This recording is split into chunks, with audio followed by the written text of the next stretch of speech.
Hello दोस्तों, एक बार फिर से स्वागत है मेरे यूट्यूब चैनल पे। आज हम लोग फिर से एनसीईआरटी ही कवर करेंगे और ये हम लोगों का एनसीईआरटी का ये लास्ट क्लास है।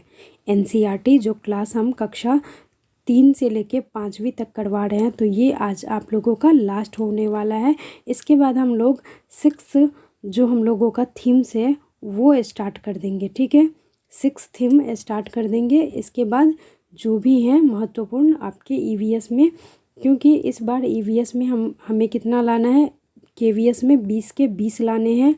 और आपका सीटेट में आप जो भी बच्चे तैयारी कर रहे हैं तो वो आप पूरी कोशिश कीजिए कि 28 से 29 मार्क आप सीटेट में ज़रूर लाएं।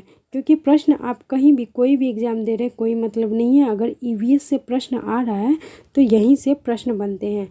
चलिए, पहला बिंदु देखिए, महत्वपूर्ण बिंदु है। तब दवाई के बदले सपेरों को क्या दिया जाता है? अनाज दिया जाता है और पैसे दिए जाते हैं। ठीक है, और कैसे पता चलता है कि किस सांप ने काटा है? तो ये सांप के डंक के निशान से पता चल जाता है, ये भी याद रखिएगा।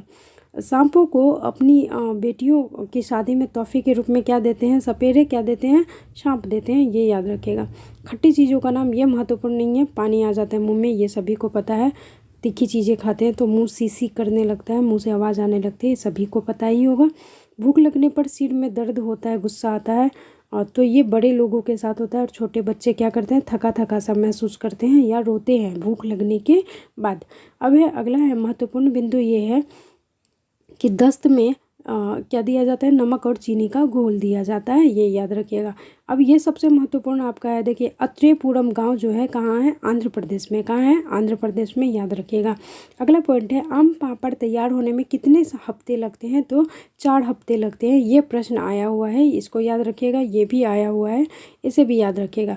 देखिए, आम पापड़ बनाने के लिए चटाई के जुड़ीना, पेड़ के डंडे, नारियल से बनी रस्सी और गुड़ चीनी चाहिए। ये आम पापड़ जो हम लोग खाते हैं इसको बनाने के लिए ये सभी चीज़ें चाहिए होती हैं।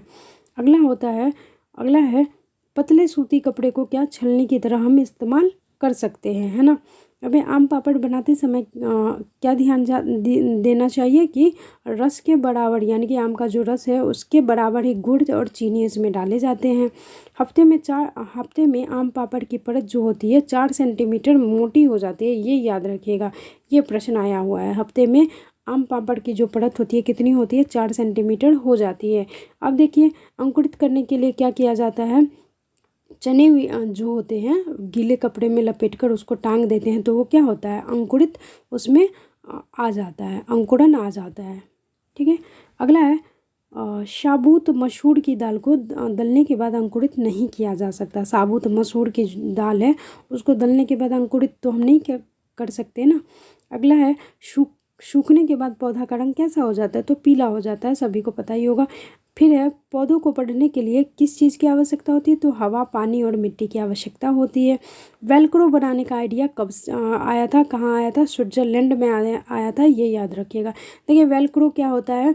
जो शूज होता है हम लोगों का बेसिक जो शूज होता है, मतलब वुमेन शूज, स्पोर्ट्स शूज कह सकते हैं, या कोई भी शूज जिसमें मतलब वुमेन नहीं मेन शूज कह सकते हैं, या बच्चों का जो शूज होता है उसमें शॉल के बाद का जो पार्ट होता है ना उसको ही वेलक्रो कहते हैं। वो स्पंजी टाइप नहीं रहता है और प्लास्टिक का उबड़ खाबड़ थोड़ा सा बना रहता है, चिपचिपाहट थोड़ी रहती है, उसको ही वेलक्रो कहते हैं। ठीक है, स्पंजी टाइप हल्का रहता है, उसको वेलक्रो कहते हैं। वैसे सर्च कर लीजिएगा क्या होता है, मिल जाएगा। ये फ्रॉक में भी इसका यूज होता है और शूज में अधिकतर यूज होता है वेलक्रो का। ठीक है, अब देखिए 1973 में अल-बरूनी के जन्म के 1000 वर्ष पूरे होने के बाद क्या हुआ था? उनकी फ़ोटो को डाक टिकट जो होती है डाक टिकट छपी हुई थी। ठीक है, किनके जन्म पे?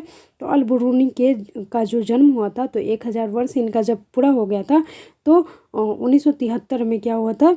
इन पे डाक टिकट जो होती है छपी हुई थी। ठीक है, और अल-बरूनी कहाँ का था? तो उज़्बेकिस्तान का आया था, यही कहा था ना, उज़्बेकिस्तान का था, याद रखिएगा। अगला है भारत में भारी पत्थरों को लोहे के कुंडों और सरियों से जोड़कर तालाब के चारों तरफ चबूतरे बनाए जाते हैं। ये महत्वपूर्ण है, ये याद रखिएगा। सांझी का मतलब क्या होता है, तो सबका होता है। क्या होता है, सबका होता है।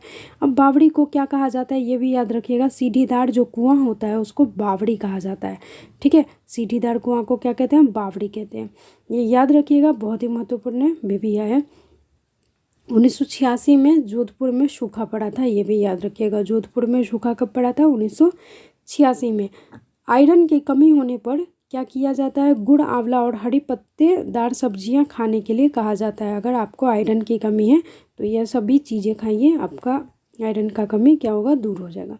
अब लाड़वे पतले पतले छोटे भूरे रंग के कीड़े जैसे दिखते हैं। लाड़वे क्या होता है, लाड़वे पूछा जाएगा कि लाड़वे क्या होता है, तो ये पतले पतले छोटे छोटे भूरे रंग के कीड़े जैसे दिखते हैं। ठीक है, अगला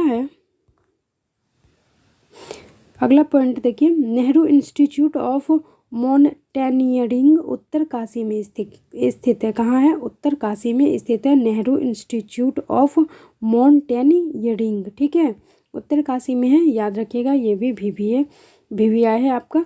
फिर अब पीट ऑन एक तरह के खूंटे होते हैं, आपसे पूछा जाएगा ये क्या होता है। पीट ऑन तो एक तरह का खूंटा होता है। ठीक है, सिलिंग क्या होता है, सिलिंग एक तरह का हुक होता है, ये याद रखिएगा।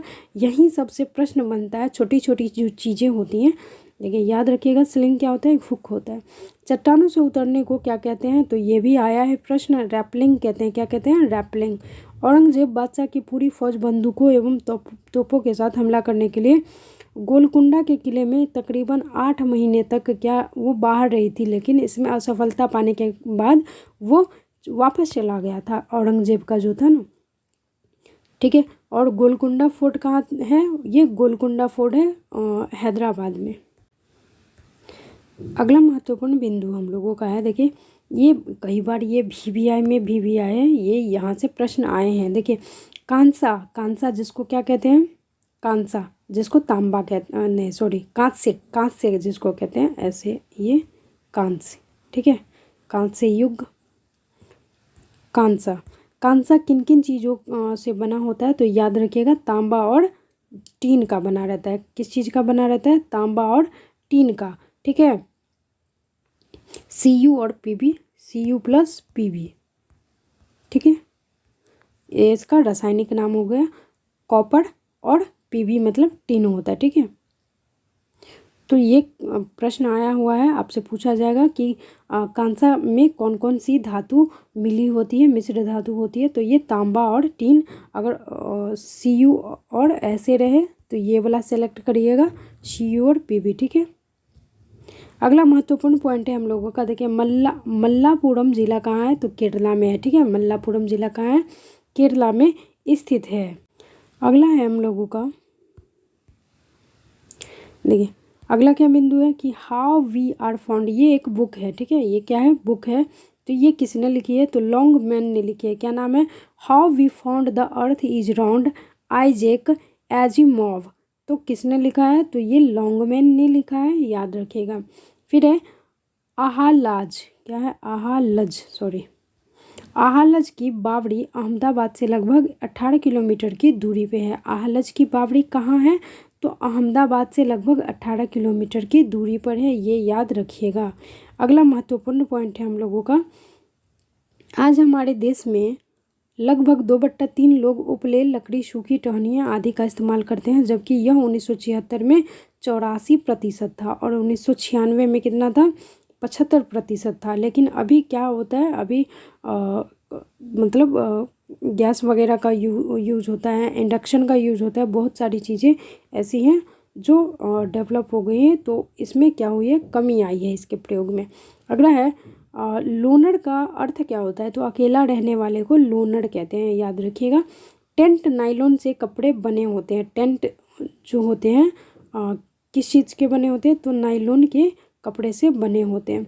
रेबड़ो चांगपा लोगों द्वारा बनाए गए टेंट को कहा जाता है। रेबड़ो चांगपा किससे संबंधित है, तो टेंट से संबंधित है। ठीक है, और रेबड़ो जो होता है वो चांगपा लोग बनाते हैं। ठीक है, याद रखिएगा। अगला है, देखिए अगला है डब पुराने घर की जालीदार खिड़कियों जो बाहर उभरी रहती है उसे कहा जाता है। डब क्या होता है? तो पुराने घर जो होते हैं, जालीदार खिड़कियाँ जो होती हैं जो बाहर की तरफ उभरी रहती हैं उसको डब का कहा जाता है। अब ये डॉक्यूमेंट्री फिल्म इंडिया अनटच्ड के निर्माता कौन थे? तो स्टॉलिन थे, ये भी याद रखिएगा। साबरमती आश्रम कहाँ है? तो गुजरात में है, सभी को पता होगा। वर्धा शहर कहाँ है? तो महाराष्ट्र में है, ये भी पता होना चाहिए आप लोगों को। फिर है संत चरण रज सेविता सहज नाम की किताब किसने लिखी थी? तो नारायण भाई देसाई ने लिखी थी, याद रखिएगा। देखिए कितना बड़ा नाम है, संत चरण रज सेविता सहज। संत चरण रज सेविता सहज नाम की किताब किसने लिखी थी? तो नारायण भाई देसाई ने लिखी थी।